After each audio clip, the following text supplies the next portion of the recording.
Before we get started, okay. Hood Theory Beer Pong. I'm your host, Clash the D, Clash Dizzy. Today's guest, a comedian, very hilarious. His hair is long, and you're still not gonna believe that's his real name. But make some noise, hit the like button for Blaze. Thank you. Blaze Sanchez, spelled B-L-A-I-Z-E, because I'm legalized, and I read your eyes. Amen. I love my name. You know, it's funny, my mom actually found my name in the baby book, she says. But apparently, the real reason she named me Blaze, because she originally wanted to name me Anthony, but I have a cousin, he's 4 months older than me, and it's my mom's sister-in-law, right? She was originally wanted to name me Anthony. She named her boy Anthony 4 months before I was born. Oh, my mother literally almost choked her. Wait, did she know about that? Yeah, my aunt, she knew about it, because she was, you know how they do women are pregnant, they talk about it. Did they ever talk about, like, I'm just trying to, like imagine the situation, did they ever talk about it, she would tell her, like, oh, what are you gonna name your kid? Oh, Anthony, like, she didn't know, like, 9 months before? No, she knew, he's 4 months older than me, so, you know, they found out they're pregnant around the same time, so they're talking about it, oh, you know, what names are you talking about? Like, I'm saying, like, I'm your mom, I'm saying, oh, I'm gonna name him Anthony, I mean, and then, what are you saying? As your aunt, like, what names are you giving her? She didn't tell me what she did. She said she was like saying other names like George. That's fine. Like George or Jesus, and then she goes to Anthony. She's like, I like Anthony. I'm gonna take that bitch. I was like, what the fuck? She ended up giving me Blaze instead. So you know what? It is a blessing, honestly, because ever since I was a kid, everyone's like, is that your real name? Yes, it's my real name. But it's interesting because I have a younger brother. His name's Brandon. So that means my mother went into the baby book. She's like, I love Blaze. I don't care for Bobby. We'll go with Brandon. She just wanted an alphabetical order, you know what I mean? Right. Alright. I know. I see who goes first. 1, 2, oh. There's many more balls. I will look for them later. Alright, 1, 2, 3 or just 1? 1, 2, 3. Right. Fuck, you got it. Alright, Blaze goes first. Double balls or 1 ball? Double ball. Alright. Damn. Oh. Damn. Right. I tried to get you while you were looking. Too quick for that. So let us know. Tell us about your upbringing. Like, where you grew up. Tell us about little Blaze. What was going through his mind when he was rocking around? Honestly, so I was born when my mother was married to another man. So for the first 2 years of my life, I was living with a different family. Well, my half family. My mom's first husband. So I had 2 older half sisters, and it's funny because I was raised mainly by women my whole life. So it's interesting that like a lot of people say I have a lot of feminine energy, and it worked out to my benefit because I learned how to talk to women at a young age. Like one of the stories my sister. Oh, there you go. One of my sisters stories my sister always tells me is one day when I first learned how to talk, I had we were walking past this field of flowers, and I look over, I said, her name's Vanessa, I said, Vanessa, these flowers are beautiful. She's like, yes, please, they are. And I looked over, batted my eyes, I said, I'm not as beautiful as you. She said, as soon as she knew I was there, she knew, damn, he's gonna get a lot of pussy. And I was like, she's right. But my father and my mom I grew up learning how to build trucks. So my parents have a truck body company. Awesome. So we build in Southern California truck bodies. We build and manufacture truck bodies. Bitch. Got it. Bitch. It's okay. So we build and manufacture truck bodies, work gates, lift gates, you know. So as a kid, I had to spend most of my childhood outdoors working. And so concentrating. Can't get me when I'm concentrating. It's good. So we're building. You don't have to shoot right away either. You finish what you're saying too. So we're building and manufacturing truck bodies as a kid, and so I learned the values of hard work. So I was basically working with 10-foot like pieces of wood, stake wood, metal bars. Like I learned how to weld. I actually learned how to drive on a forklift before I learned how to drive a car. My first car, I learned how to drive manual on an 18-ton dump body. That was fun because when you're going to uphill on a dump body that's 18 tons and there's a little car by you, and you don't switch the gears fast enough, and they catch. Yeah, bad news. Oh shit! It's bad. It's scary. But you know what? I learned a lot. So you grew up raised mostly by women, but you saw your dad like. I had my dad, but I was always working. You know what I mean? Like because when I was at the shop, I was mainly around just all grown men. Like the youngest person there was me and my brother. Everyone else was like 25, 35. They're all grown men. A lot of them have kids. A lot of them have families back in Mexico. And so like my dad, even for my up until my grandpa's, he always sent money to my grandma. Both my parents were immigrants actually. My mother immigrated when she was about 4 years old. My dad when he was about 20. So I spent half my childhood here in Los Angeles, a lot of time in Mexico. But it's funny because I actually don't speak Spanish well. I understand it better than I can speak it, but so I was scared. Well, how long were you? My bad. How long were you in Mexico? We would be there like every Christmas, every summer. We'd spend like 3 months there a year. You know what I mean? Oh, So we'd be there all the time. But mostly what we were doing all my whole childhood, like we didn't really have like the quote quintessential childhood. Like my parents didn't take us to go like to the baseball games that often. Mostly what we were doing, like even to this day, my parents they work 5 to 7 days a week. If they could, they would work 8 days a week. Like that's what they do. My mom, she gets home from work, she's still working. My dad, he's still making phone calls. When you own the business, there's no going home. I mean, they're thinking about work all the time. And one time, as a kid, I asked my mom, I was like, "Why do you work so hard?" And she said, "Mijo, look, I'm responsible for 30 men. That's 30 different families. So that's 30 different households that I'm in charge of. That I have to make sure to help provide for the family." And, you know, when you put in that perspective of like how you can have hard work, not just for you, but like the people that work for you, the community that you're building. So. That's why I love them. They're fucking crazy. They're crazy. Yeah. Like when I say they think nothing but work, like I'm serious. Like I was 7 years old, 8 years old, going to my cousin's birthday parties, and my aunts and uncles were like, "Oh, where are your parents?" Because my grandparents picked me up and take us. That's the only time I was allowed to have fun with my grandparents picking me up.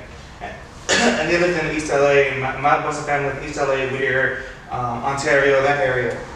And so we would go and party out there, and they would always ask, like, "Where are your parents?" And I would respond the same way, and I was like, "They're at work. Why aren't you?" Oh shit. I mean, it's a Friday, it's a Saturday day. You know, Saturday. It's like they relax, and they're like, "Oh." I'm like, "Ah, shit."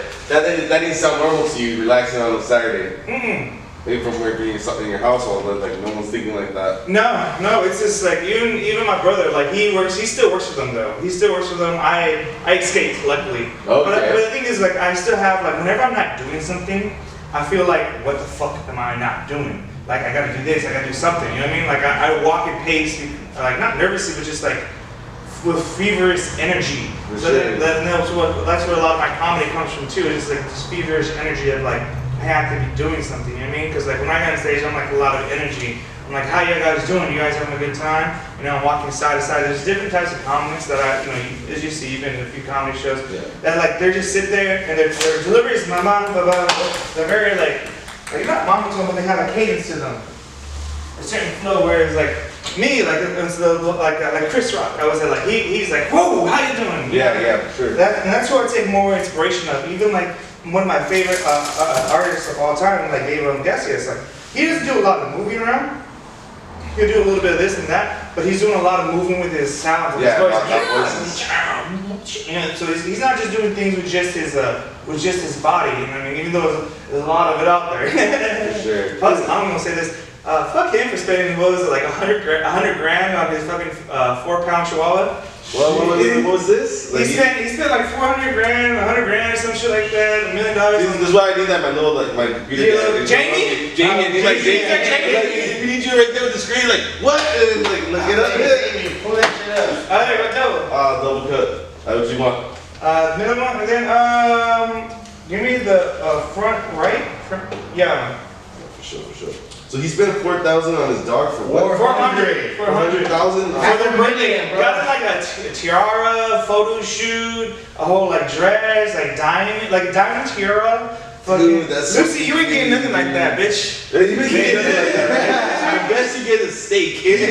Honestly, she'd be happy she gets that. You should a little bit of carne asada. Right out the food truck. Oh, that shit, like, that's different. That's crazy. Yeah, no, people freaking go fucking beyond, above and beyond for their dogs. See, the thing is, like, alright, I'm one of those guys, like, I'll let her sleep in the bed with me, but I won't let her lick my face.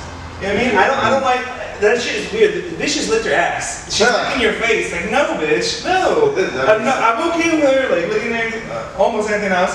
Oh. But what I'm saying is just like, some people are just they do too much. I'm more of a like, I treat her good, you know what I mean? I don't treat her the best. I could treat her better, that's what I'm saying. For sure. But, you know, She looks pretty solid, like. she got a nice little Yeah, girl. like, usually like today, like, healthy. I'm walking to the liquor store, freaking, I saw a dog like on this side, and it was all shaky. I like when like small dogs don't look all Like nervous? No. Yeah, like. The only time she ever gets shaky like that is when I'm driving. Yeah, she looks good now. She was a little nervous. We went to the restroom when she was alone, me and Merck. She was like, oh shit, I'm alone with two men. She's like, is he gonna leave me? No, she is like my shadow. So like when I take, she's a jealous bitch, like I say. So when I take her to the dog park, she keeps other dogs from playing with me. She will literally just stand there, and then when the dog pops up, she'll like push her Crazy away. how animals get like that. Oh yeah, she's very, very jealous. I brought this one girl home, you know, post-coital, we're cuddling, right? And we're, you know, underneath the sheets, you know, get nice and cozy. She comes up sniffing. She goes underneath the blanket. She pops it up, puts her back against my chest, pushes the girl off the bed, and the girl was looking at her like, "What the fuck?" And I was like, "Sorry, you know, she's jealous." If my dog don't like you, I don't like you, bitch. Well, yeah. See, the thing is, that girl, I liked her because it was weird because she kind of reminded me of my grandma just because of how much she drank. You know what I mean? So it was like, oh, nice. Which is funny, like I have one grandma, she's like a nun, a saint. She doesn't curse or anything. She's like, you know, blah, blah, blah. But let me tell you, she's got a lot of sass. She'll talk a lot of shit. One day I was just got back home from college and I was going through my closet and I was looking for jeans. And my grandma's happened to be there that day, and she's like, "Oh, Mijo, what are you looking for?" And I was like, "Oh, Grandma, I'm looking for a pair of jeans." And I pull out the jeans and I open them up. And I look at them. She looks at me. She's like, "Mijo, are you sure those gonna fit?" The fuck you mean are those gonna fit? Shit, calm down, damn. I was like, "What do you mean, Grandma?" She's like, "Oh, no, I was asking. I just want to make sure they fit." My other grandma, she's funny. She's lived in Mexico her whole life before she passed, and she was an alcoholic. I was 16 years old. She drunk me underneath the table. It was 4 o'clock in the morning when we finally went to bed. And then after we went to bed, she woke up at 6 o'clock in the morning, woke us all up to cook us breakfast. I was like, God damn, she's a fucking G. Right? I can't believe how people can do that. Fucking. I can't drink and go to work hangover every day. I did it for I think a year, and then after that I couldn't do it anymore. I've done it. I mean, we've all done it. Right? It's secondly doing it. Like that's pretty heavy. It's hard. You know, but you get It's used. dedication. That's what Dedication. I have friends of mine tell me like, hey, it takes you true dedication to fucking be an alcoholic. You gotta make sure you spend all of your money, every single dollar, nothing else. You can't fucking spend on food, every single dollar on alcohol. No, that happens. You gotta be drunk every day. Right? Like this guy can drink beer in the morning for breakfast. I can't do it. Sundays only. Breakfast of champions. Breakfast champions. I do like a good brunch, like a good mimosa. I barely did the whole mimosa for breakfast thing this year, or the end of last year. I got pretty fucking fast. Hey man, if you're gonna do a Sunday brunch with a whole bunch of girls, bottomless mimosas, ooh. I had a date, but yeah, me and her ended up calling the drug dealer after. I got that fucked up. So I took this one girl. We got a re-rack, we get 2 straight lines. What kind? As long as it doesn't sparkle. It doesn't sparkle. Yeah, same other lines.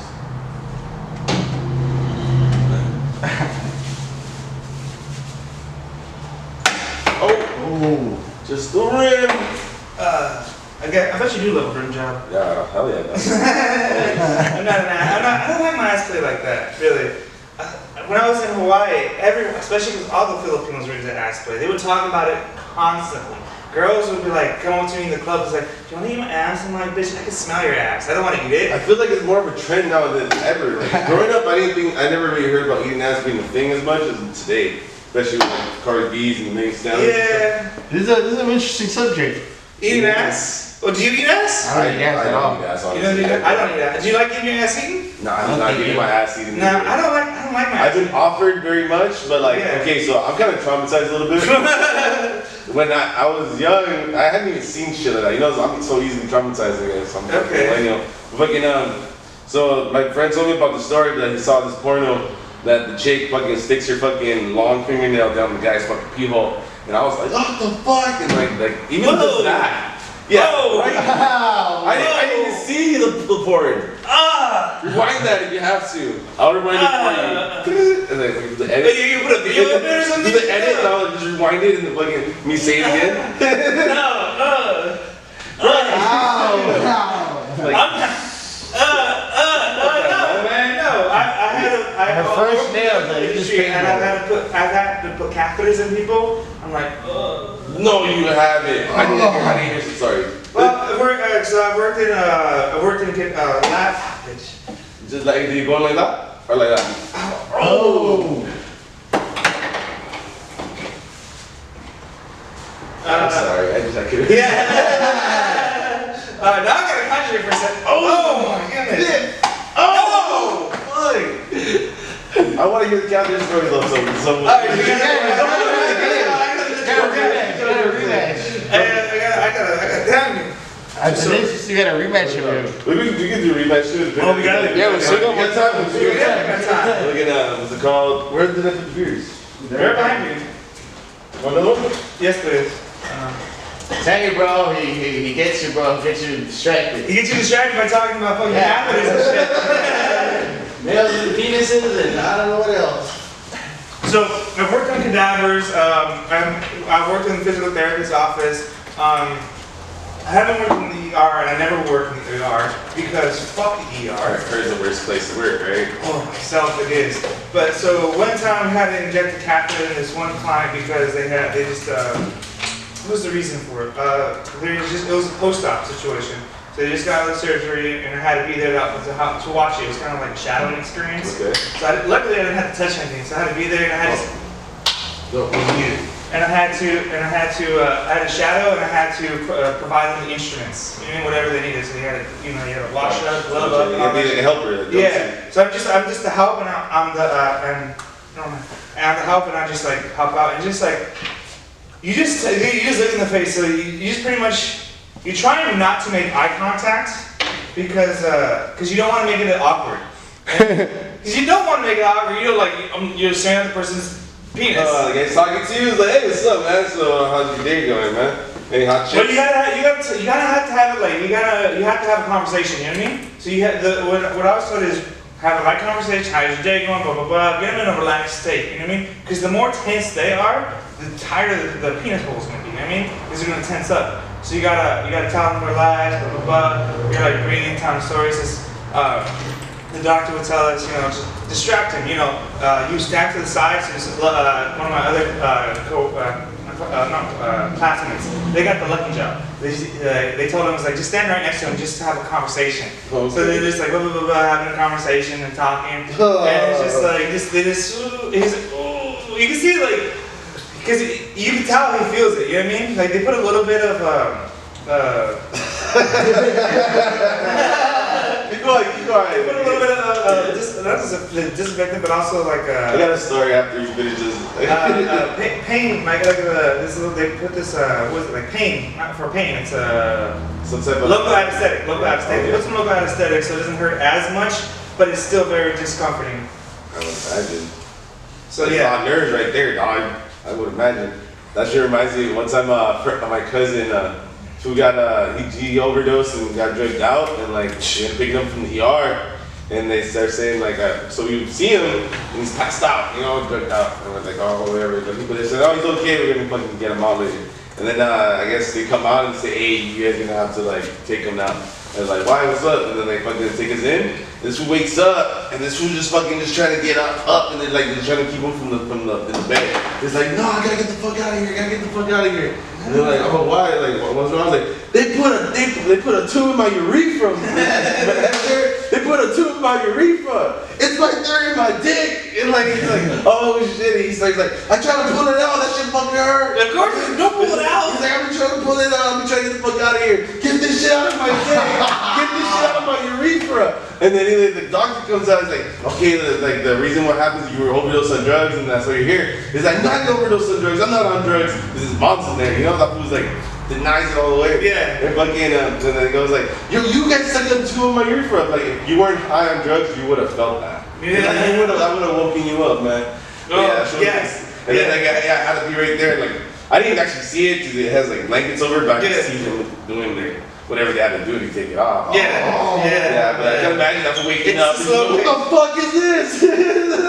Am I in the Matrix, dog? Nah, bro, he's abducted by aliens. Oh, right. I don't think I'd rather be shot than have something stick in my urethra. Honestly, just stuck in my dick. I like to go from anal to fucking urethra.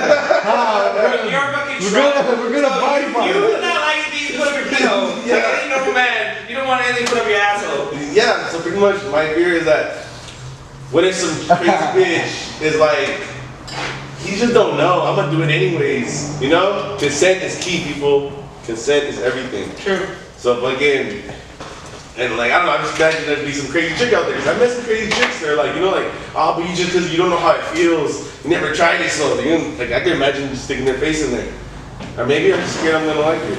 Alright, maybe. I had one girl, she tried to stick it in my butt, but luckily I keep my butt cheeks clenched. She was like trying.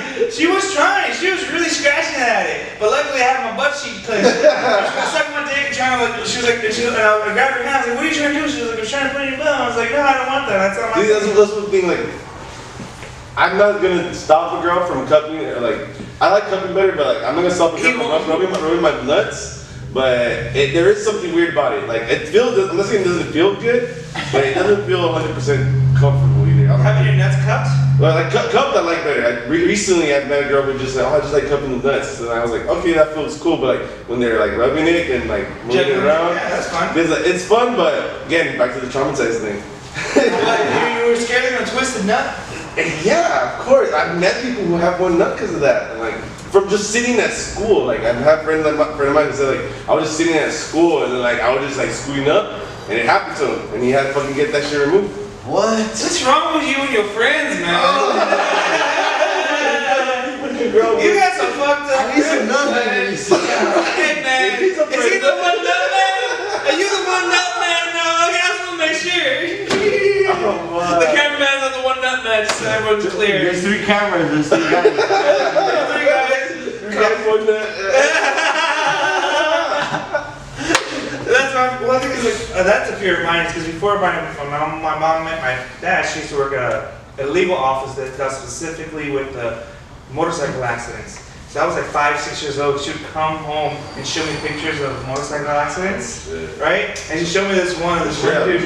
Yeah, that's why I don't ride motorcycles. You want real traumatized, bitch? I saw cameras. I saw dad's head off. But she showed me this one picture. This one guy with one nut.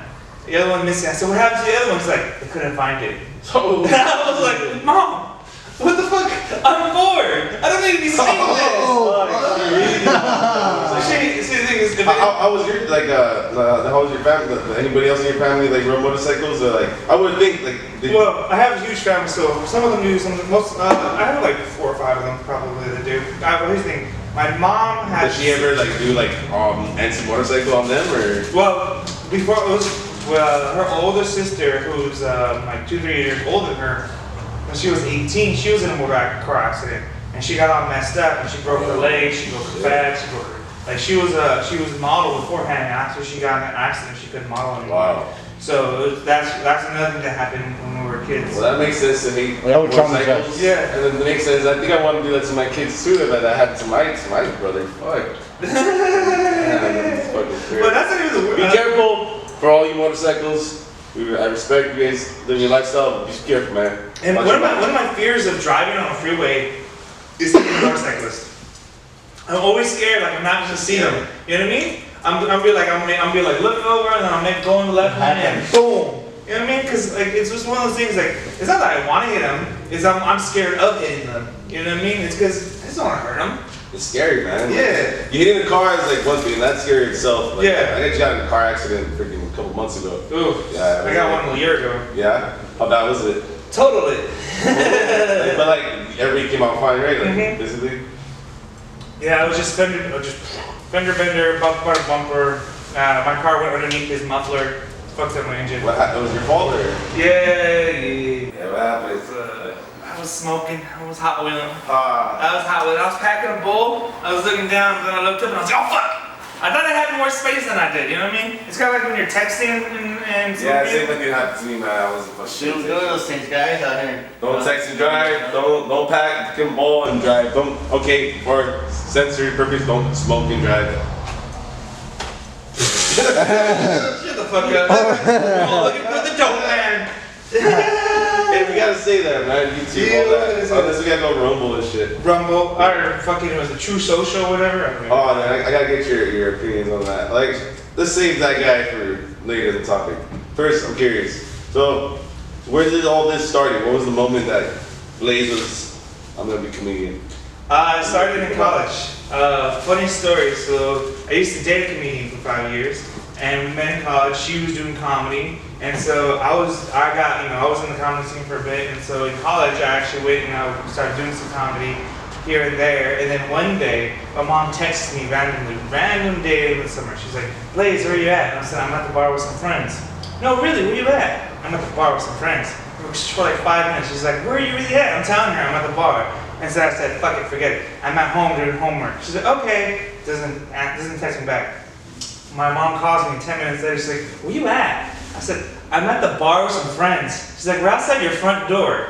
Remember, my parents live in Diamond Bar, right? Okay. I was going to school in Hawaii, right? Oh, shit. So that's a 5.5-hour flight. And they didn't tell me they were coming. And they said, "Oh, that's surprising. Bitch, what the fuck? Well, I told you I wasn't home." And so, Right. funny story, it was that night, I was at the bar with some friends doing comedy. I was at one of the open mics there at Anna O'Brien's. Anna O'Brien's right there by the university. Great place. If you love it, Is that great? So you spent 4 years in 4 years. I was there for 4 years, but I went to community college right before that, and then I transferred to Hawaii. Kind of fuck it, why not? That is awesome. Yeah. Smart thinking. Yeah. So in Hawaii is when you started becoming a comedian. When I did community, and then I stopped for 3 years, and then during COVID, I picked it back up. Because Okay. I did that night when my parents came in, they saw me do comedy for the first time, and I had been doing comedy for like 3 months. Oh, So I was like, "Oh, this is my like rough shit." You know what I mean?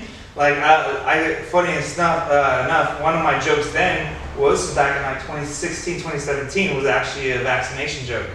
So the joke is when my niece was born, I picked her up and I looked at her, I grabbed her little arm and I said, "Circle, circle, dot, dot. Now you got the cootie shot." Because bitch, I got the cooties in 3rd grade. I didn't get a girl to kiss me until I was 17. Shit. Once you get the cooties, they never go away. Right. So that's my vaccine joke.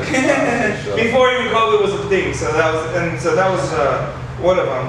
And then another one I had to change it because it was a joke about my dad. And so I changed it to a joke about me instead. But it was an okay set, honestly. Okay, but why'd you have to change it though? So it's a tattoo joke. So I tell you about not having tattoos beforehand. So if I do get a tattoo, it'd be a tattoo of my father's face like this. Oh. And so zoom in on that. And so where would I have it, right? I would have it so that every time I go take a shit, I would go say, "I'm going to listen to my dad talk to me." Because nothing comes out with shit. Just have it around my butthole, you know what I mean? And if I have it done right, the Gucci have a little chin strap right there. You know what I mean? A little peach fuzz. That's fucking hilarious. That's funny. So that I had to change it so I'm a picture of myself instead. Well, why'd you have to change it to yourself? That's pretty funny. Because my dad's right there. My dad's right there. That moment. That moment, my father was right I thought you there. meant forever you had to change it. No, I didn't change it forever. I changed it when my father was there, and I was scared. I don't want to fucking insult the man right there. And it's a joke I had been working on for 3 months, so it's That's funny. it was for the first 3 months of comedy. When you do comedy, it takes about a year to do good comedy. For sure. Yeah. Because you gotta get rhythm, timing. It's just like boxing, MMA. You can't just pick up MMA and expect to win a fight, right? You gotta spend a minimum of 3 months training because it takes 3 months to train for your neurons to adapt. I mean, so like when I was in Hawaii, I studied kinesiology, the body in motion. So a lot of my similes are just about sports and using just how the body like transforms. Because we gotta think about this. I always like to say, think of your body as if it's the Grand Canyon. The Grand Canyon wasn't formed in a day, it wasn't formed in a year, it wasn't formed in a month. I mean, same thing with our mind. The mind wasn't formed in a day. Think of everything that we've gone through. You may forget about it, but the subconsciously, it shapes our thinking, it shapes our body, it shapes everything that we do. So we have to be conscious of our daily activities, you know, how we're stimulating our mind, we're stimulating our body. A lot of folks don't think about that. And so, like, especially with comedy, these neurons gotta kind of form, and you gotta like make these connections in your brains, and like going up there, like people say, you have to go do comedy once a day, minimum once a day. You have to be on stage once a day. If you don't, you lose something. You really do. It's one of those things like when you're training for a fight, you gotta go be in the gym every day. You know what I mean? If the fight, because you know when you train fighters, usually their fights 3-6 months ahead. Yeah. And they spend every day, even if they're not here in the gym, they're doing active recovery. Here at the gym, like we won't even like consider taking somebody to the actual like cage. You do like little tournaments, like little matches, like or stand-ups. To get the feel for it. To get the actual cage fight, you need a minimum of a year. The same thing, you need a minimum of a year or more to like for actual full MMA. Like until then, you do like little shows, you know, little things, you know, like little tournaments here, little tournaments to keep you like on edge, keep the competitive. To teach you how to be competitive. And to stay on that, you know, that edge, like with even comedy or like with hip hop. Like Baka shows. Like, the thing is, I love about Baka and I hate about Baka shows. I call them comedy roulette. You just never know when you're going up. You know what I mean? Right. So I love Baka. You know. Shout out Baka. I gotta get a super cup every time someone says Baka on the internet. It's gonna be right. I want to do projects. Hopefully, I can get have you seen those little cipher videos I've been doing? Yeah. So hopefully I can get like a Baka production thing one. Nice. Yeah. So if you talk to him, sees it, I'm gonna talk to him. Yeah. So honestly, Baka's really.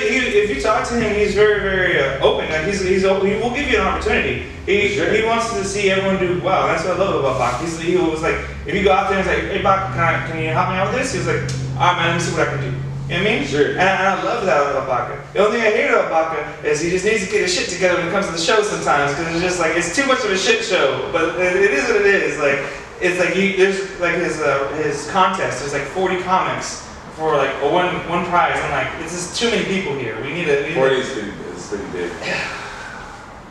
It's a lot, man. There's a lot of you gotta take out. But you feel like fucking Bruce Lee taking out what's it called in Enter the Dragon when he just takes out the whole island by himself. Yeah. Because you don't know when you're. See, the thing is with him, it's like you gotta go up. Am I up? No. So it's kind of like it's like comedy roulette. Like nope.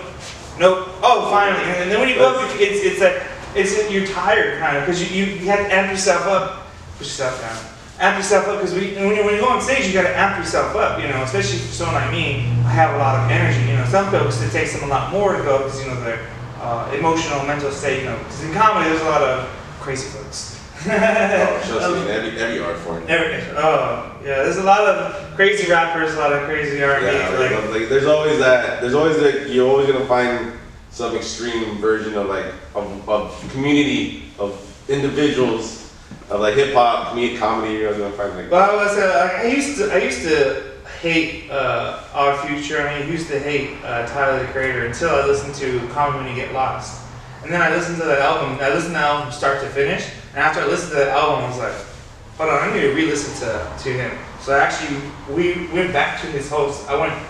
It starts a lot more deeper than. I went reverse until like, was it Flower Boy? And then, what was the one with him being in his pants? That one? I don't remember. I'm not. I just remember the album cover. But like, I listened to it, and he listened to the evolution of his music, and listened to the evolution of his creation. You know what I mean? Because like Kanye West, when you hear the College Dropout album, that one's a headphone album. You know what I mean? You listen to it on the bus, you listen to it on the train, you listen to it when you're on your way to class. Versus, the Graduation album, that's a stadium album. That's supposed to be an album that you listen to in the concerts. You know what I mean? You listen to that with the fucking surround sound speaker. You know what I mean? Like stronger. You hear that bass. You hear that it's a surrounding sound. And that's what changed with me and him. Well, not me and him, but like how he changed. You and him, your relationship. Father Ye. I was gonna say this. I was up for the whole Pete Davidson shit. After the whole shit, I'm like, yay. What? Oh. Yeah, the whole Alex Jones shit. I'm like, like him loving Hitler. I was like, I love Hitler. I'm like, oh, yay, you've done gone too far. Like, oh, when he said slavery was a choice, I was like, ugh, this is worse than that. How you gonna go? I feel like that guy's not going anywhere. No matter what he does, he's not going to go anywhere. I feel like the fashion community loves him more than the hip hop heads. The fascist community? The fashion, not fashion community. Fashion community. Fashion, like fashion. Yeah. Interesting. Why do you say that? Like, I don't own any of Kanye clothing. So like trip out. So there was like a little like moment. I was like, networking, went out to shows. Like you see me. Yeah, it's kind of like what I do. I just go out to shows wherever the fuck I can find shows and meet people. So I found like this little like so I found out a backyard show. I went to it. I was the old, like probably not. Now I met more people from that little scene. Mm-hmm. I saw that I wasn't the oldest one, though. But then finish you off too. You don't finish me off? I'll top you off right there. Triangle for you. You're right, triangle. What's it called? Here's my comeback. What's it called? So the reason I say that is that the little time I gotta spend time with those type of individuals. I try to see like a different side of hip hop. There was like a side of hip hop where like it's kind of like I want to call it like the Lil Uzi Vert, Kanye West, was Playboy Cardi type of scene. Yeah. That so Yeet like most traditional hip hop bands would hear that stuff, like kind of stuff and go like what the fuck I can't understand what the fuck they're saying. It's just fucking it's just all this crazy shit, right? It's a bunch of this crazy shit, and like I get it. But then when my brother, he's into it, and then freaking I started meeting dudes who were into it, and like I saw how like they were so much into like crazy fashion and like styles and like kind of like a weird cyberpunk or like type of thing. Lo-fi? Like lo-fi type of style. I'm not sure what we would call it, but I was seeing like different because like for example, Baka shows is like a lot more traditional hip hop, either rap trap or your underground like Compton rap, type of styles, and then you got this style, which to me is like I feel like you don't see as much because it's a younger crowd, like personally. And then and while I was hanging out with them, I got to see like their appreciation for that music is kind of more like it's not so much about the bars, it's more about the vibe and something different. You know what it is? It's emo rap. It's a bit emo rap. Bad names, they know people call it that, but like when you listen to the bars aren't even that emo. Even though like they look emo, it feels like some cider emo. Do you remember have you ever listened to Hollywood Undead? I haven't. I probably have, but I haven't like. Is that Johnny Dead band? Oh, I think so. Yeah. Oh, but like Charlie Sheen, Jay the producer, this group of can you fix that back one, the lips over there? I don't like my lips overlapping like that. Talk about yours, Clash. No, but like they're like everyone's like all these like they were like the real, to me like if you listen to them like everything you hear now this new generation like Hollywood Undead was doing it like beforehand. Like I find it interesting like a lot of like 90s, early 2000s, they were like against the rock hip hop, you know what I mean? Like kind of, you know how there's like that rock hip hop kind of like. Okay, so kind of like what's his name? Michigan, not Kid Rock. Kind of like Kid Rock. The Biscuit kind of like they're kind of like rock rap, you know what I mean? Yeah. And these younger generations now kind of feel it now. Like I feel like they're kind of like trying to do this rock rap kind of like lo-fi. EDM kind of mix, you know what I mean? Yeah, true. Kind of like, but it's emo, you know what I mean? It's just emo to me. Like if you really listen to it, just because they're talking about shooting someone doesn't mean it's not emo. It was like I want to shoot you because I'm depressed. Like you're still a fucking sad motherfucker. You're just shooting someone. For sure, I get you. Just that. Well, going back to that fashion thing, just like during that time, I got to see and meet like more fashion people because that guy. He also threw a fashion show, so like I got to see like some of his homies, and then I got to see like how they were like. Their fanatics fascination with Kanye is different than what I see from normal hip hop heads. It was more like, oh, it's not so much the music, it's so much that this guy's doing something innovative. That's not even like also cares about the bars. His clothing, like I see his clothing, it's not even that cool. Like his shoes look weird. Well, I feel like his fashion fans, like from how I see them move, I feel like they care more. Like they're like, I don't give a fuck what Kanye does. I'm still gonna go for his next drop. Type of energy. That's what I'm trying to get to. I feel that. For sure. Then, I mean, I'm still. If he drops something on, if he drops another record, I'm gonna listen to that motherfucker. Yeah, me too. Same. I think everybody is at the end of the day. What? Only people who really talk about them in controversial ways, I feel like, are the people who actually don't listen to the music. That's fair. I mean, like, one of my favorite songs when I first heard it, I fell in love with it. Was I Thought About Killing You. I love that song because as soon as I heard it, I was like, I can relate to that. You know what I mean? Because like, I thought about killing myself, so goddamn, you best believe I thought about killing you. You know what I mean? Just because like when you're just angry at somebody, just Fuck yeah, everybody has that. not, you know, but it's just kind of like the thing because there's usually these dark thoughts that you haven't thought that you're too afraid to think of out loud, and you know him saying it, it's just like, you know what? Yeah, I didn't think about that. It is something that Somebody has to say it. Oh. What was you gonna say? Somebody has to say it, you know, Right. because like, you know, somebody says it in here, it's kind of comforting her. That's what I like about, I saw, oh shit, what was that? I saw an interview with Rick Rubin the other day, freaking, I like his point that I'm not so much of like, I believe in the pantheism, like the you know, the whole universe thing, at least to an extent, but he was saying that there's ways that you don't got it. He can't do it. Told you, crew couldn't do it. I'm gonna take this guy out of here. So like, Oh yeah, one more. Can't let this guy beat me, man. First time here. His first time here. Freaking so he wasn't saying freaking yeah. So he was saying that there's waves out there that that come out that you said that you ever had an idea and you don't act upon it, and then later on somebody comes up with the idea of something else. And he said that his philosophy that the universe wants to come out with these waves of ideas of things, but and like you had the chance, he gave you the opportunity, like here's your chance, you came up with it, like I gave it to you, like do it, and then if you don't do it, then it's like okay, this is still gonna happen, with or without you, you know, like so I'm gonna go find somebody else to do it through. And, do you know where the richest place is in the world? it's like some European country, The right? graveyard. That's where dreams go to die, my friend. That's where dreams die. Richest place in the world is the graveyard. Hey, that's a bar. That's a bar.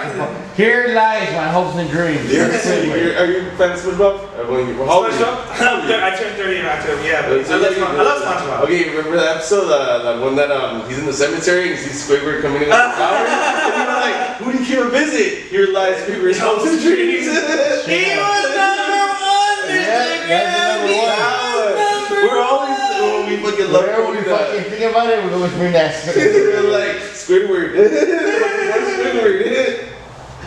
Dude, have you heard of the fucking, supposedly why SpongeBob is such, made such an impact on this? Why? Supposedly, the most important character in the show that gets you hooked is Squidward.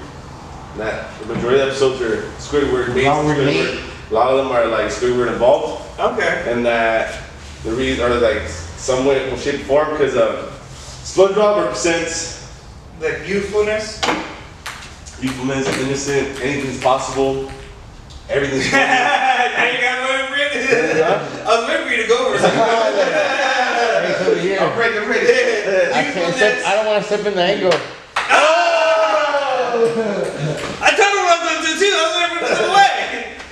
But yeah, youthfulness and then he represents that, and then Squidward represents reality. My hopes and dreams didn't come true. We gotta work because they both work. They're both in the same neighborhood, same job, same everything, and both of them have two different outlooks on life. SpongeBob's always everything's badass, and Squidward's like everything sucks and complaining about everything. Like his clarinet career never fucking happened. But there's always that, and then there's always that voice, you know, inside of us. Like what if, you know? Like what if, you know, like everything. Patrick? Have that in there. Like supposed to represent are like, you know, us, you know? Yeah. The part that's like, oh, we gotta pay bills, we can reality, and the inner part of us is like, hey, there's still a chance to do anything. Remember the episode where Squidward finds his utopia, and he's doing the same thing every day, all the time, and then he loses his mind when he goes crazy, and then finally he leaves and goes back. But that's a crazy perspective. Imagine if like SpongeBob and Patrick are not in the room. Squidward's like that's the Rugrats theory. You're right. Evaporate. Damn you! Well, everybody's heard the Rugrats one. That was like pretty classic. It's like us trying to talk about how there's a dick in Lion King. Like, Dick, I know it says 6. I don't remember the Dick in Lion King. I remember Yeah, Dick. bro, literally, when the Lion King is laying He down. cut it once he was 5. He was like, I know what that is. I want that. Ah, fuck.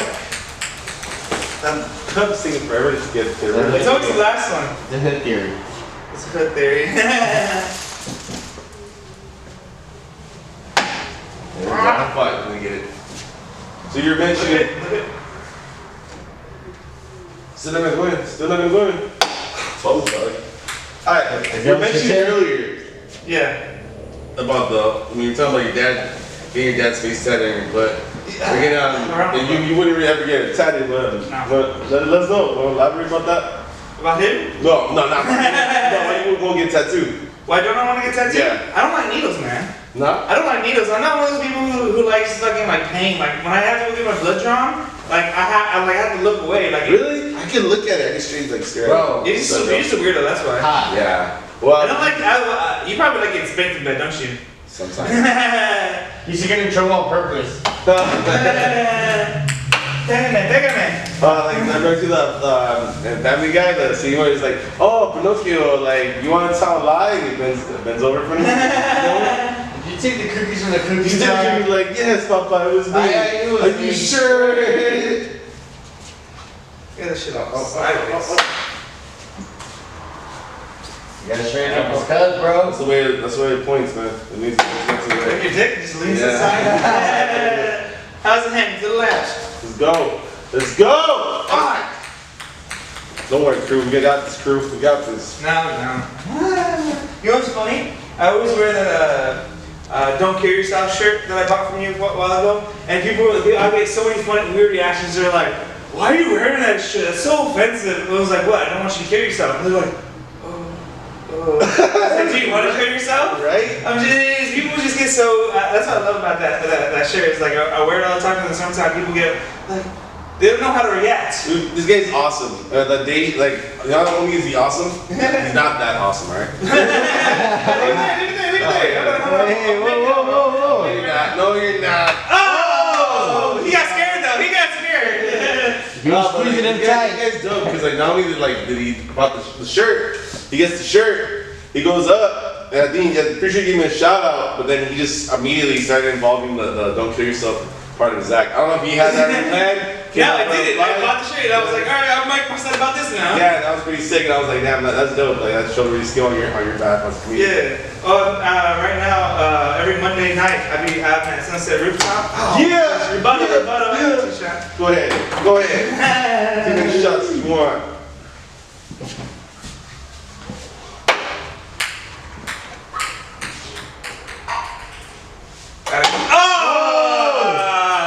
Champ. One time. Hey, he breaks spam on the cups. Yeah, and I'm like these guys are like telling me about weed. Like, hey man, have you ever need weed? Like fucking, we'll ship it out to you. This and that. And I was like, bro, like the guys who are shipping it to you is probably gonna get just in shit. And like, yeah, I was asking, I was like, yo, how legal is that? He was like, nah, you'll go to jail out here, bro. Like, it's not like how you have it over there. That's crazy. That was funny. I went to New Orleans last February for a wedding. I was asking I was asking the wait staff, bro. I went to the wait staff. I was like, yo, trying to pick up some weed. You got? I even ordered Domino's, and I saw someone else ordered Domino's before they came to me, right? And I said, hey man, you need Domino's, man. All right, check it out. I just ordered from Domino's like 5 minutes ago. You're gonna come back here in like 20 minutes. I want to pick up a dub. Let your boys know. Tip extra. And he's like, what?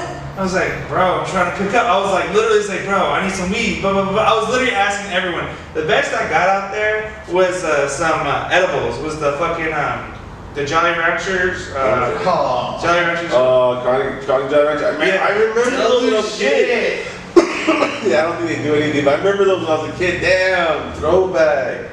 Fuck, They still make Jolly Ranchers. I know, but I completely forgot that was like a thing. Like I remember, like everybody in school wanted, like, oh, like, well, it has like chronic in it. Like, damn, I forgot about those. Like, that was a thing. You ever try salvia? Salvia. It was like synthetic weed that was No, Bro, that shit it's no joke. Yeah, Bro, It's funny. I actually this. I keep my women and my weed natural. all right, for You sure. know what I mean? for sure. I don't So you need- know you don't fuck with BBL. Why? Why? He's like, why fuck with BBL? Why fuck? Because if that shit's fake, what else about them's fake? You know? But you don't want to date, man. Yeah, what's the point, man? What's the point? Okay. Man, why you gotta have it? What's all fucked up? It's like you cheat, girl, you know, like, you get you like moves. Oh, okay. I was trying to get you off guard right there. Oh, got it. Alright, but what was I saying? What was I saying? You don't fuck with BBLs. I don't fuck with fake tits. I don't fuck with all that fake shit. I prefer natural shit because it just feels better. Because when you touch it, when you feel it, it feels plasticky. It feels fake. You can tell that it's I not still real. enjoy it personally. I still have a good time either way. Man, that's you, man. That's you. Weirdo. Yeah. Hey, I'm scared to get shit down my pee hole, so that makes sense. You guys are probably going like, that's not bad, bro. You're overthinking it. You're overthinking things, dog. I go get my girl's nails done. I'm fine. Oh! Almost. You were also talking about How you train your dog? Oh, check my dogs. Okay, so we were.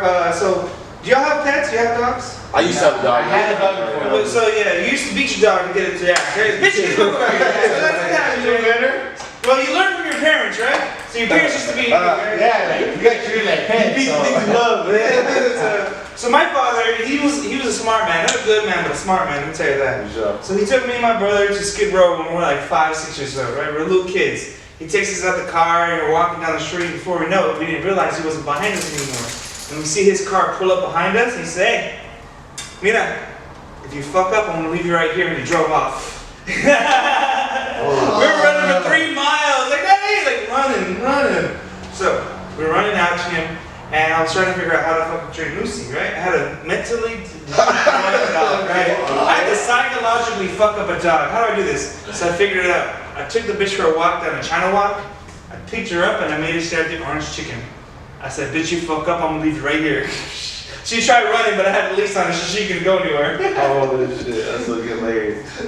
So that's how I trained her. That's how I trained. It's psychological abuse. It's not physical abuse, it's psychological abuse. Is that like forcing someone in one way, shape, or form? Is that what? A way of like forcing somebody? Not forcing them. Have you ever seen that? You ever watched Rick and Morty? I've seen a few episodes. I've seen it all the way Have you seen through. the dog one? Where are my testicles, someone? Yeah, that one. Awesome, man. Like, you fucking dogs are a bitch. Like, you know how Snowflake? adorable. Wish you get a little zoom in, but you can't read it. But like, no matter how adorable and cute Lucy is, like, bro, like, She comes out on the camera. Yeah, she can see her. She's there. you make dogs your bitch. Well, like I said, whenever I leave the house, I always say, remember, Lucy, you're a bitch, not a pussy. So don't be a pussy, you bitch. Right? Look at her face right now. She's like mad.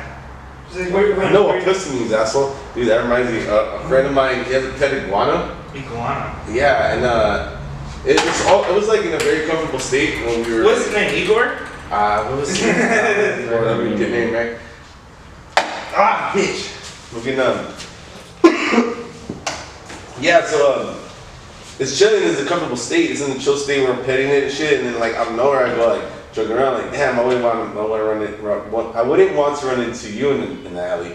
And right when I said that, it chilled for a bit, and like kind of like the energy needed to like get fully into their brain, and then it changed his like look in his face. It went from like chilling, I'm comfortable over here by the heater, getting petted. Then like once it actually inputted what I said, it fucking woke up and it just stared right at me, and just kept on staring at me, and it just gave me this look like, why? Are you a threat? Why would you even say that? Like kind of like in a weird like reptilian like animal way. Like, why would you even fuck around with that? You know, that's what I assume. You know, like something that doesn't like understand. You know, a joke or like Were you on sarcasm. acid? Huh? Were you on acid? I was on You know, substance. I was not on a psychedelic. I'm not gonna lie, I was not on the psychedelic, but I was on something that day. But it just gave me that vibe, though. It just had that look, like fucking, like bro, like why would you even fuck around like that? High, man, because you were high. You were paranoid. I know. There was like a lot of things I was saying, and it just looked like it understood like everything we were saying. But. See, this is having you high. Like, remember that old commercial is like when the dog talks. It's like, hey Jimmy, I really don't like it when you smoke. Oh, that's what it sounded like. That one's scary, dude. Like, you ever seen those movies of the Son of Samson? You ever seen the Son of Samson movies? No, I don't think so. Well, you're familiar with him, right? I don't think so. I don't think I heard. So the Son of Sam is was a serial killer that he was driving around. I forgot what area, but he was just I don't know the details. I'm not a fanatic of serial killers. I'm sorry to the serial killer fan community. I guess there's a serial killer community, right? There's so many hot guys. It's sad. There has to be. We're right? glorifying too many fucking killers. Right? So like Son of Sam, he would go around shooting people. Oh, you fucking ass. I know how to finger. That's why. Okay. My bad. I don't know foreplay. I just go straight to it. Apparently, that your girl must be sour. So Son of Sam. Son of Sam.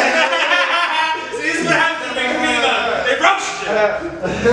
Look at it. So the Son of Sam is that the reason he was running around fucking shooting people is that supposedly that his dog told him that he was God and that he needed to go kill these people. And like, and there's a movie of Son of Sam that's like, ever since I saw that scene, I was like, dude, that's the most fucking demonic fucking image. I don't know, like, if there's things out there supernatural and none of us know, but if I had a picture of demonic ass scene, that would be it. A fucking dog like moving his lips and going, I'm God, and convincing you that he's God and we gotta fucking do it. So you say man's best friend would turn into man's destruction? Maybe one day. Maybe Rick and Morty got something. They say that supposedly that art ends up predicting the future, right? It like ends up influencing our society. Like life imitates art. Like life imitates art. Like with all this like I don't know, have you heard of the video game theory? So supposedly all movies and all video games, they're all telling the same timeline.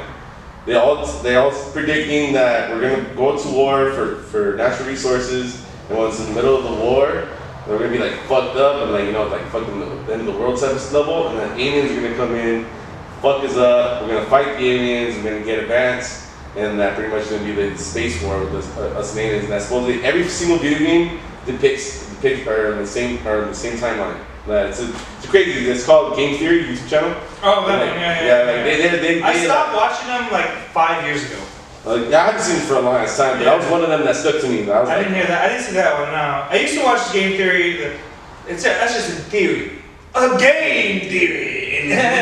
No, yeah, I remember that. The thing is, after a while, he just kept doing the same shit, and it just kept getting really repetitive. In the beginning, it was really cool, but now he's just. Yeah, it feels more like in the time that we're bumping all the content that it had. I feel like there's so much you can do with game theories, but hood theory. Hood theory. Unlimited. The hood's always changing, bro. Well, it depends on the hood you're talking about.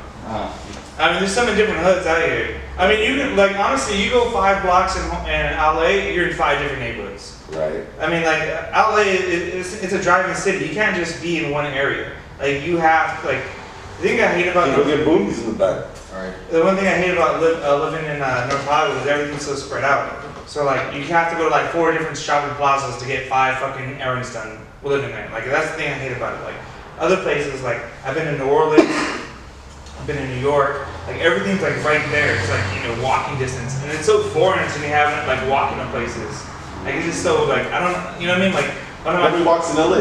No, there's no reason to. Why the fuck would you? Even if you had, honestly, you would rather, if the place is like a 5-minute drive, but it takes 10 minutes to find parking, you'd rather fucking do that instead of doing the 15-minute walk. Right. Because honestly, fuck walking. Fuck walking. I'm trying to walk more just in general, because like for that habit-wise, but I'm totally like against it's good habit, but like I'm comparing it to like the people who think that they should never have like they can't. Gotta learn how to finger like Blaze. So, oh, wait, I can get it again.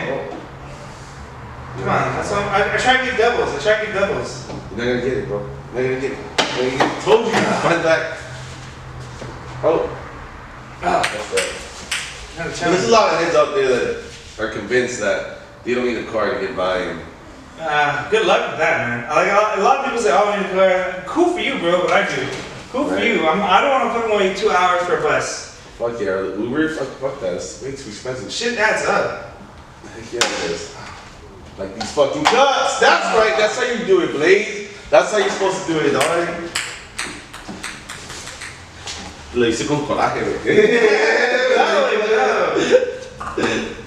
But we were talking about this about you and your dad. Like outside, we were talking with dad about like Hispanic culture and like speaking Spanish and all that. Like one thing is like we were talking about like he was talking about like the rappers like out there speaking Spanish and like if you don't rap in Spanish, you're not really a Chicano rapper.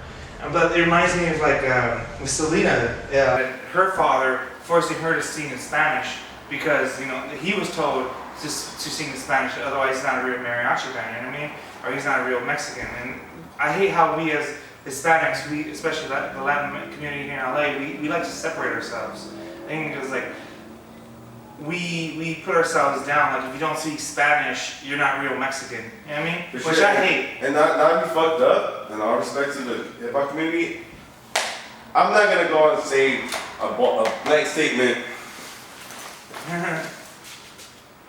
not gonna make a blank statement saying that like the Mexican hip hop community around here is racist.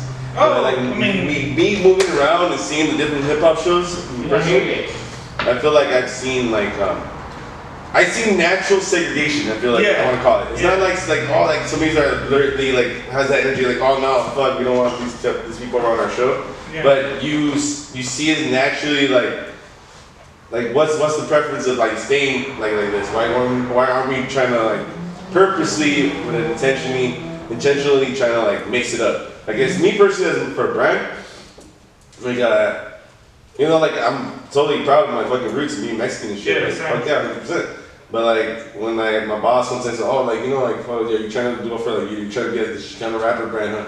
I was like at the end of the day like yeah I want to embrace that, but I don't want OKO to just be a box. Yeah. Just be that. I want to be all hip hop. Like why does it be just Chicano rap? Why can't it be all hip hop? That's like all categories of it and shit.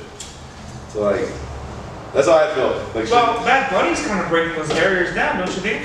Well, what do you mean? I don't know. Well, because his music is a lot of Hispanic music, and he I think he only raps in Spanish. I don't think he ever speaks in English. Oh, it's the Cubs.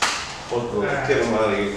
But like he mainly he just raps in Spanish. Yeah, but sure, he's break that barrier. And he was like Spotify. He was the most streamed artist last year. You know how huge that is for like the Mexican community, the Latin community. Yeah. Like I see like he's kind of like what you say about being like just not a Chicano rapper. He's doing that, wouldn't you say? Yeah, And that's what, like I love that. I mean, I'm not putting you down or saying that you're not anywhere close to that. I'm just no, saying, I love aspect. but Bad Bunny's dope. I respect for like what he got. Like I can't say like he's like again like what we were talking about earlier about the whole like yeet and like type of movement. Mm-hmm. Yeah, it's not this traditional lyrical type of sound, but it's still music at the end of the day, and if people fucking with it and there's influence and like that's what the thing about me. I'm always about impact. That's why it's kind of weird. Like I've been kind of gimmicking it because my name's Clash and never made this connection. But I was like, well, shit. Not pun unintended. I'm into like impacts as in like influence. Because like not just because like I want to learn to make my brand bigger, but dude, it's like crazy from cults to like cult followings. It's just crazy how somebody or a movement can have so much impact. So like to this day, there's people like I remember growing up, the Addicts, Misfits. Growing up as a kid, I didn't really listen to music, but I knew who they were. Yeah. Like I had a fucking on my own like hey, I feel like a fucking toy like out loser like I need to go look at the music and find out who the fuck the Addicts and Misfits are. Yeah. But just because they're fucking everywhere, so people rock their merch and don't even know who the fuck they are. Same thing with Nirvana. I mean, Yeah. same thing with Tupac and Biggie. Like I feel Fucking just like influence impact. I was like, dude, they're just your image itself can sell shirts. I have a hot take on Tupac. I feel like if he had to stay alive, I think he would have gotten much more disrespect like he is getting right now. You know how a lot of rappers are disrespecting Tupac? It's still my turn. Oh, okay, my bad. That's my turn. I'm sorry, I forgot. I didn't know. Yeah. So like I feel like because when you see Tupac, like what was he mainly doing? He was mainly doing a lot of performance art. He went to performance art high school. You know what I mean? He went to performance like college, you know, for a while. He was actually trying to make it more as like an actor than he was as a rapper at first. I mean, that's why one of the cool story actually. My freshman year of college, I wrote a paper comparing and contrasting the writings and lifestyles of Tupac Shakur and Robert Frost, the poet. Because Tupac Shakur is known as a West Coast rapper, but he's born and raised in Brooklyn. Yeah. You know what I mean? But everyone says he's a West Coast rapper, he bangs West. But then the same thing with Robert Frost, he was born and raised in San Francisco, but his poetic style is known as an East Coast poem rap. So there's a difference between East Coast and West Coast in poem structure. I don't need to get on to that. But so they both, you know, one died as an old white man, the other one died as a young black man. One was raised in poverty, the other one had a pretty good middle class upbringing. So it's like comparing their lives and their upbringing. Like they share, even though they're two different people who share completely different lives, there's similarities. The polar opposites of each other, not just similarities. Like, like in they're similar in in that way, the polar opposites. The polar what will be the word to that? Like, cause one thing is like, okay, the guy could have been from Texas, and that would have been like the polar opposite. Well, that would be, I guess, polar opposite. Yeah. I don't know. I'm just proving brain. For the smart people in the audience, Blaze a little smarter than me. Hey man, remember I went to the University of Hawaii. I'm a college grad. I drink with my pinky up. Oh, there you go. Mm-hmm. I haven't seen your pinky go up once. It's because you haven't watched me drinking. Now you gonna watch me drink. Hey, it's the same thing, but it's like, bro, I even eat tortillas like that. That's how he went to college. Hey, that's how they're gonna think it's so good. Because all those college students. I love college, honestly. Honestly, the worst part about going to college in Hawaii is no In-N-Out burgers. Other than that, it's fucking paradise. Like, the beach is warm, the sand is like fucking soft, and like, it's just beautiful. But I'm like out here the water's fucking cold, man. I hate going to the water out here in like Santa Monica, Venice, Dark as water. Dark, cold, man, it's cold. Yeah. Out there, crystal clear. You can see your toes. Supposedly my dad wanted like this little timeshare thing, like to go to Hawaii for free, and like I guess he got a picture of the timeshare to him, and he's saying like, hey, if you want to go, like you go for me. You got the same exact name. Yeah. Fuck it, right? Yeah, fuck, that'd be crazy. My cousin, that dude's a freaking idiot. So I'll probably say call him an idiot on the internet. But this guy, when he was growing up as a kid, before he hit 18, his mom, his stepdad was in the Navy, and they got stationed for like 2 or a little more years in Hawaii. Nice. And he had the chance to go live there. He only lived there for like a few months, and he wanted to come back to LA. And Well, that's not for everyone. yeah, but still, like, then they went to Spain, and they freaking, now they're in the East Coast, and to me, I'm like, I guess as a kid, you think like it just makes a big impact. You're like, oh no, my little. But also, there's this thing to be said for civility. Maybe he didn't want to be traveling, every 2 years and stuff like that. Having to leave your friends, like you guys have been friends for 21 years. You guys are talking about. That's a long time. You know what I mean? When you're a kid and you're moving all over the place, it's hard to make those connections with people and have friends for more than like 2-3 years and stuff like that, and like rarely see them ever again. You know what I mean? So I have friends I have friends from all over the world, friends in Europe, friends in Hawaii, friends in Mexico, friends in even Canada, and I love to see them more. But it's not like you guys. You guys see each other all the time. You know what I mean? It's like all my other friends, like we see each other like once every 78 years now. Sure, so it's different. Like the stability of being in one place for a long time, you grow roots, and that's what's so great about even though you stay here your whole life, you look how deep your roots are. Look how deep the connection you are to the community with your friendships and everything else. You go back and you look at like, oh, remember when this used to be open? Like, this used to be taco stand. Now it's a fucking McDonald's. Shit like that. For sure, I feel that. It's just like I've also seen that a lot of people. There's been people out there like people like I want to say my not my personal circles, but my female cousin Emily. She was like a cool kid. So and I noticed there was like a certain On the back. a certain characteristic. It's cool. We got more balls over here. Yeah, I'm over here. No, you're over there. Oh, And yeah. there was a certain characteristic like I saw from people that I didn't really have. because some people moved a lot around, Yeah. they had a diversity spread amount of friends. Yeah. Like how you were saying right now you got friends all over the fucking place. And like you can't see them all the time, which in the day, like, as adults, like, that's ends up becoming a normal thing, you know? Like, this guy, I don't know what happened. It's like, I don't know if it's a blessing or a curse that I'm still seeing him every He looks back like there's someone behind him. He just looks in the mirror and he sees himself. It's you again. It's still you, motherfucker. He's talking about you.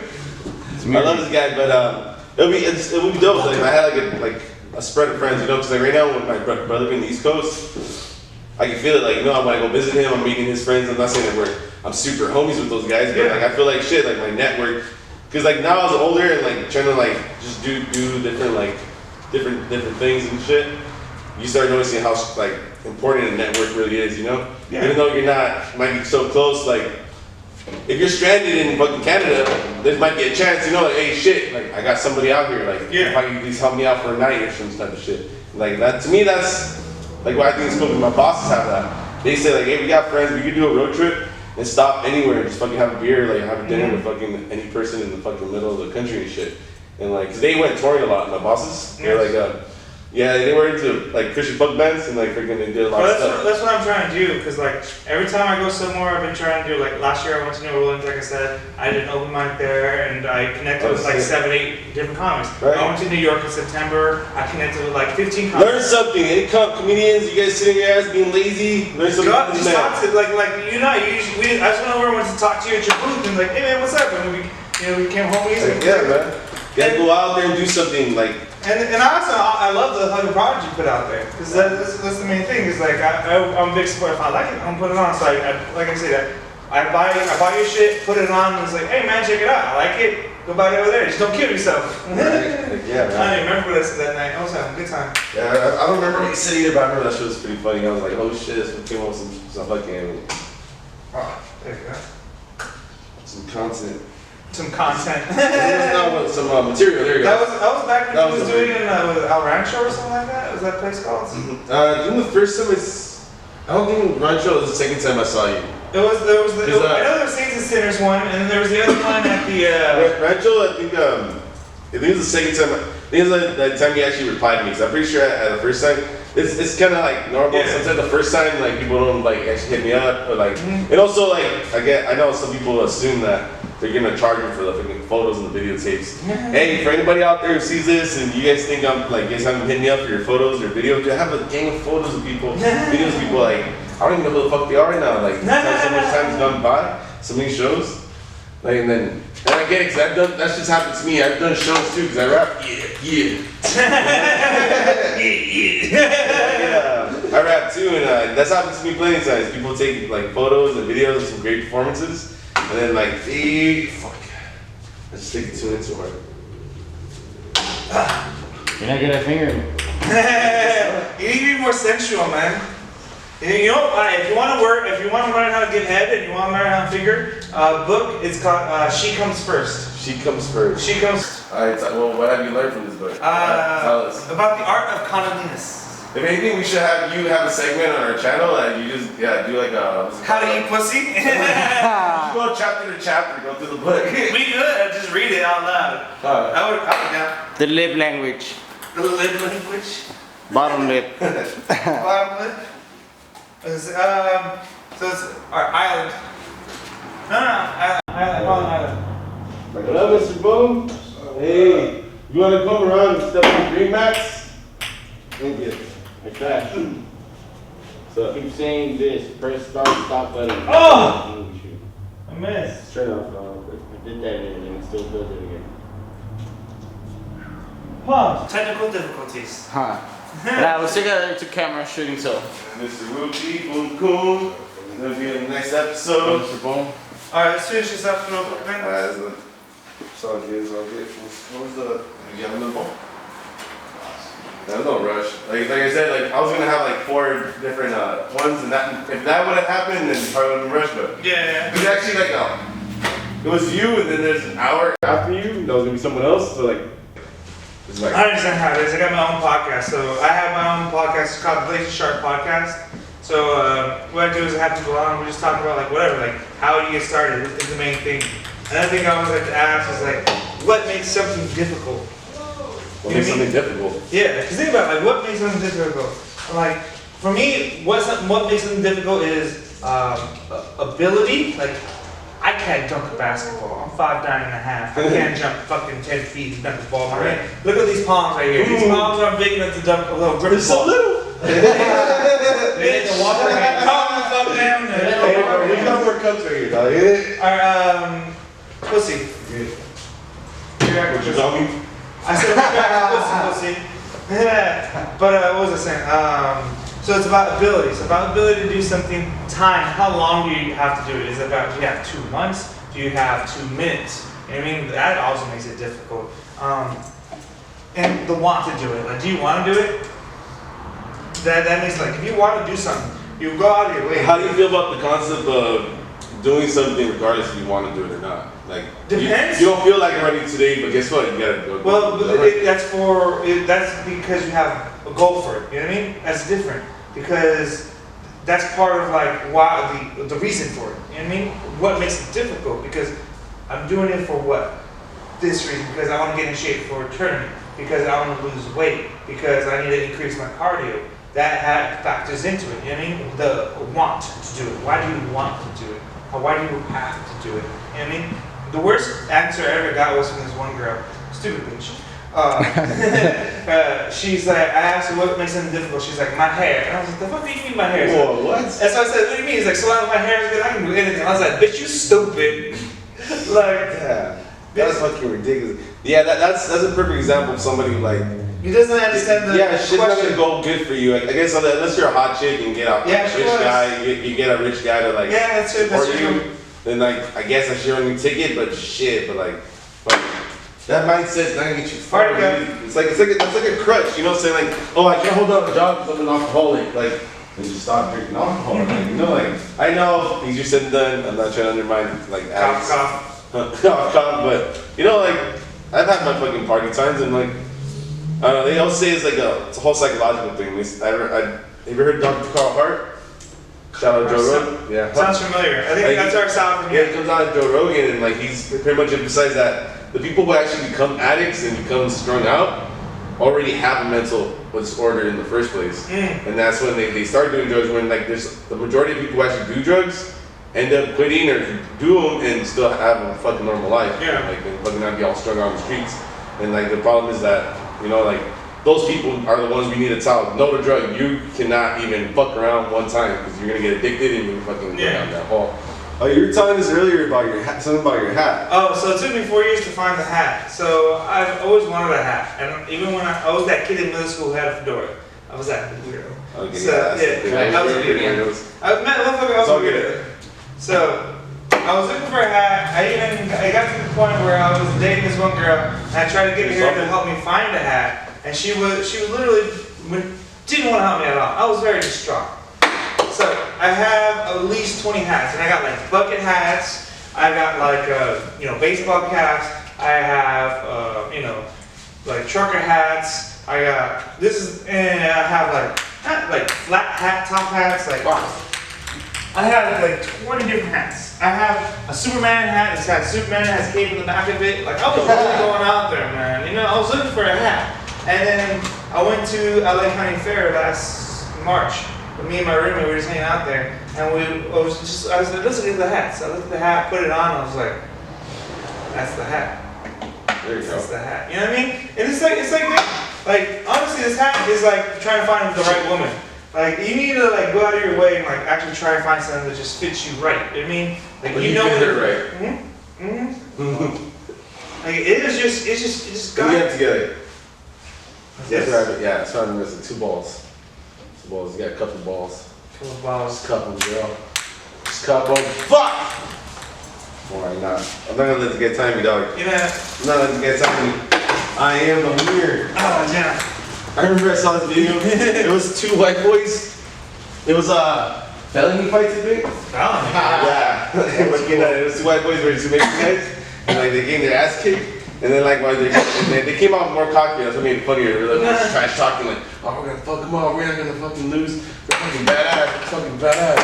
And then another guy said like, Like we don't need no fucking mittens, we need no bitches, and then other foods have like construction gloves and shit. And we fight, and these guys start getting their ass kicked, and when they're getting their ass kicked, the other guy's like, no, I don't like to lose. Like literally, I was like, what the fuck, bro? Like this fool literally said, I don't like to lose. Like while he's getting his ass kicked. That's some white people shit. Yeah, dude, like I'm surprised, like, not to get all crazy, but I'm surprised how corny and like comic book like a white person could be until I started being around. I was like, yeah, the corny. hey, you guys are coming straight out of a movie, dog.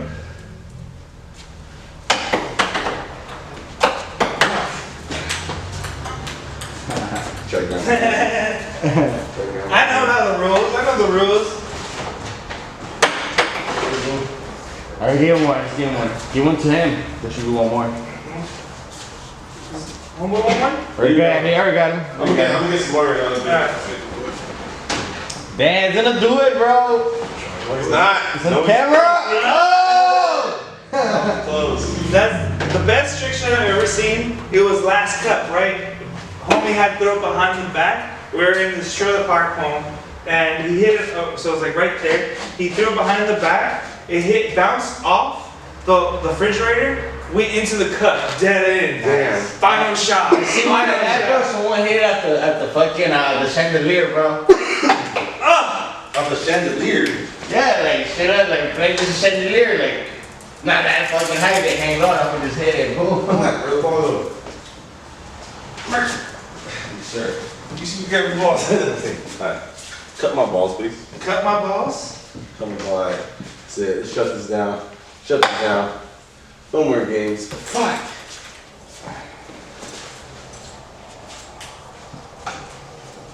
Alright, so yeah, go check out. Oh, that counts. No, it doesn't. That counts. It counts. You don't have enough water in them, buddy. Oh! We got it on camera. That was interference. We got it on camera. Make sure to go check out Blaze's podcast. When you Blazing Shark podcast. So it's actually my second podcast I started. The first podcast is called BC Radio. So I've always loved having podcasts. Like I just like talking.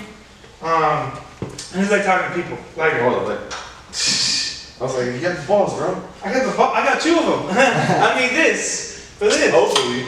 So Not everybody got some balls, man. as we were saying. As we were saying. Let's not bring it back up. Sorry for our wooden nut man. Oh, shit. Sorry, dog. Moment of silence. Moment of silence.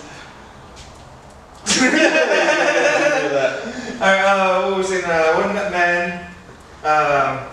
What was the name for that? The beer pong. Beer pong.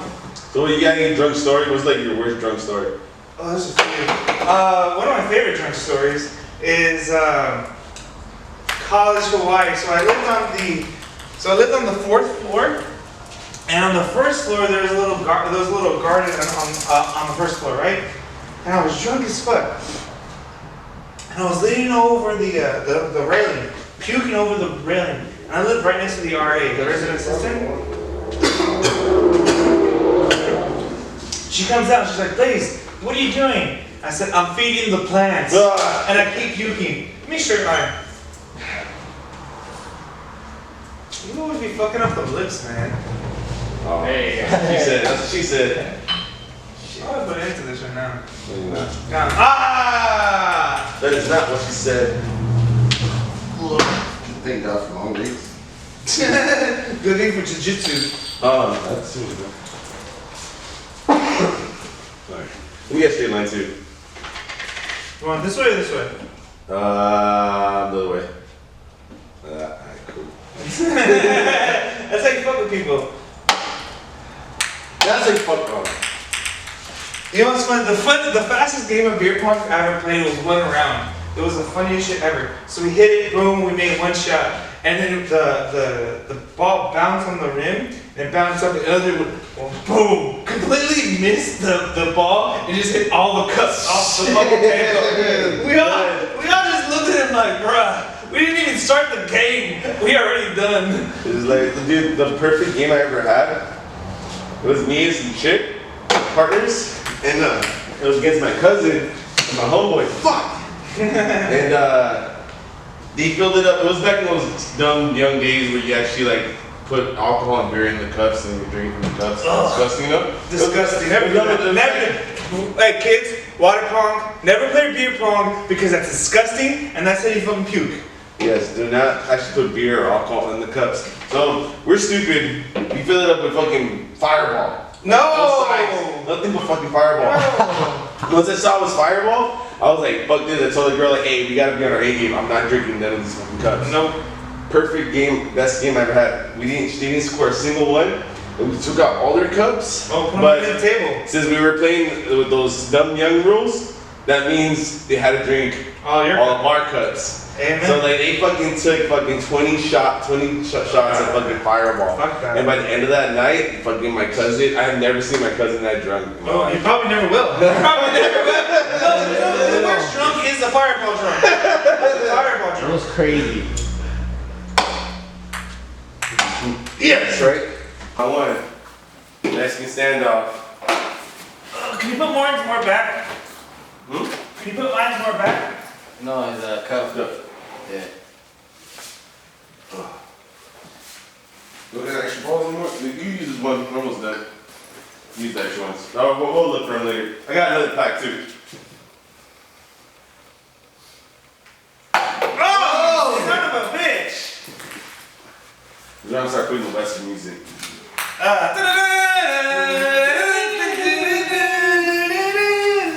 Flash. It's focused. He doesn't want to let Blaze come into his turf. Take the red cup belt. Because he's not gonna let him take it. Ah! Don't take these nuts in your mouth. That's a fucking thing. No, I'm not. I'm saying, watch your mouth. Stop eating that one, that's dog. Trying to bounce it off your back so it's a double. It's only one cup. How much more double can you get? Fuck! We're just concentrating now. We're really in the mode. Fuck the interview. Come on, ball. I'm gonna kill you right now. Watch me put it into this game. Boom. Ah!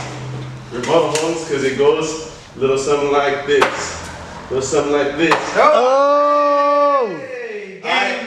Alright. Blaze tighten me up. Thank you again for coming by. Gabe Sanchez. What's your podcast again, my brother? What's it again? You can find me on Blazing Shark Podcast on YouTube, Instagram. I'm posting a show this Wednesday. I post it every Wednesday, once a week. I'm not sure when this episode will come up, but I have Might be a couple weeks. Might be a couple weeks from now. Westside, Raj, I have Olivia Sheen coming up. So I have a few great local comedians that I interview. We just talk about like how they got into comedy, what they love about comedy, about like just writing and the art form of comedy. So you can find me also on Instagram at HisBlazeness, HisBlaizeness, because I'm His Holiness. Put your hands together, get on your knees, amen, hallelujah, and swallow the holy juice. Chia, salud. Make, like, share, subscribe. I'm gonna have to come back for that third match next time. Yeah, we gotta even it out. Keep it coming by, man. Take care. Late. Oh, my back.